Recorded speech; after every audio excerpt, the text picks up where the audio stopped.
Hello friends, మీకు ఇప్పుడు ఒక ముఖ్యమైన విషయం చెప్పదలుచుకున్నాను. తిరుమల తిరుపతి దేవస్థానం అనేది ఎంతో ప్రసిద్ధమైనది. సాక్షాత్తు శ్రీ వెంకటేశ్వర స్వామి కొలువై ఉన్న స్థలం అది.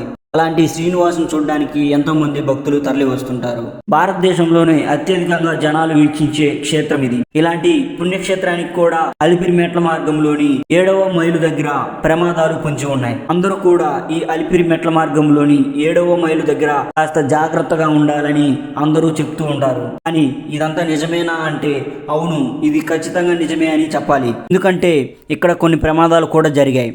అది 2023 జూన్ 21వ తారీఖు కర్నూలు జిల్లా అదోని నుంచి ఓ కుటుంబం తిరుమల తిరుపతి దేవస్థానానికి బయలుదేరి స్వామివారిని దర్శించుకున్నటకు అలిపిరి మార్గాన్ని ఎంచుకొని సాయంత్రం పూట మెట్ల మార్గం నుండి నడుచుకుంటూ వస్తున్నారు. 7వ మైలు వద్ద ఉన్న ఆంజనేయ స్వామి విగ్రహం వద్ద ఉన్న దుకాణాల వద్ద అలా కూర్చొని ఉన్నారు. అదే సమయంలో అటుగా అడవిలో నుంచి వచ్చిన చిరుతపులి పక్కనే కూర్చొని ఉన్న కౌశిక్ ని నోటితో పట్టుకొని అడవిలోకి వెళ్ళిపోయి పక్కనే ఉన్నటువంటి జనం వాళ్ళ తల్లిదండ్రులు భయంకరంగా అరుస్తూ వెంబడించగా వెంటనే ఆ బాలుడిని 7వ మైలు దగ్గర ఉన్న కంట్రోల్ రూమ్ దగ్గర వదిలేసి వెళ్ళిపోయింది. అక్కడ ఉన్నటువంటి భద్రతా సిబ్బంది వెంటనే తిరుపతి సిమ్స్ ఆసుపత్రికి తరలించారు. అలా అందరూ ఊపిరి పీల్చుకున్నారు. అయితే అప్పటి నుండి ఇక్కడ నడక మార్గంలో వెళ్లే భక్తులకు ఖచ్చితంగా గుంపులుగా వెళ్ళాలి అని ఆంక్షలు విధించారు. అయితే అంతటితో ఈ ప్రమాదాలు అనేవి ఆగలేదు. సరిగ్గా నెల తర్వాత ఆగస్టు 12వ తారీఖున నెల్లూరు జిల్లా నుండి పోతిరెడ్డిపాలెంకు చెందిన కుటుంబం తిరుమల తిరుపతి దేవస్థాన అలిపిరి మెట్ల మార్గం నుండి సాయంత్రం 8 గంటలకు బయలుదేరారు. దాదాపు రాత్రి 11 గంటల సమయాన వారి కుటుంబం అంతా శ్రీ లక్ష్మీ నరసింహస్వామి గుడి వద్దకు చేరుకున్నారు. వాళ్ళ కుటుంబంలోని చిన్న పాప